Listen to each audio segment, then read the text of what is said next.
Kas tead seda olenevalt sellest, kuidas sa oma küüslauku lõikad, võib sinu roog hoopis teistmoodi maitsta? Ma näitan teile 4 viisi, kuidas te saate oma küüslauku lõigata ja kuidas see mõjutab teie roa maitset. Meetod number 1 on võtta oma küüslauk, panna nuga maha ja mitte üldse seda lõigata. Kui küüslauku mitte lõigata ja lihtsalt seda praadida, saad sa näiteks panna suppidele või mingisugustele hautistele väikse küüslaugu maitse. Kui sa tahad natuke rohkem küüslaugu maitset sellest, pange oma nuga peale, andke talle üks löök ja siin lihtne purustatud küüslauk. Meetod number 2 on viilutamine. Viilutamine on perfektne näiteks pastadesse, kus te tahate natukene küüslaugu maitset saada, ilma et see võtaks roa üle. Meetod number 3 on meil jäme hakkimine.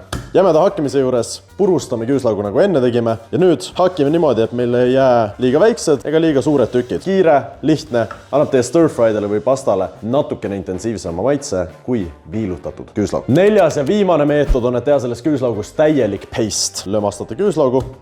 Seejärel pange peale natuke soola ja nüüd sool las olla nagu liivapaber ja lihtsalt tõmmake seda küüslauku oma lõikelaual. See meetod siin annab meile kõige tugevama küüslaugu maitse, sobib näiteks kastmetesse või siis, ma ei tea, kui sa tahad mingi eriti küüslaugus püreed, saad sa visata seda siia sisse. Muidugi saad sa ka kasutada seda praadides niimoodi, et küüslauk kaob lihtsalt täiesti rooga ära ja jätab ainult selle imelise maitse endast järgi. Andke mulle kommentarides teada, millist lõiget teie kõige rohkem kasutate.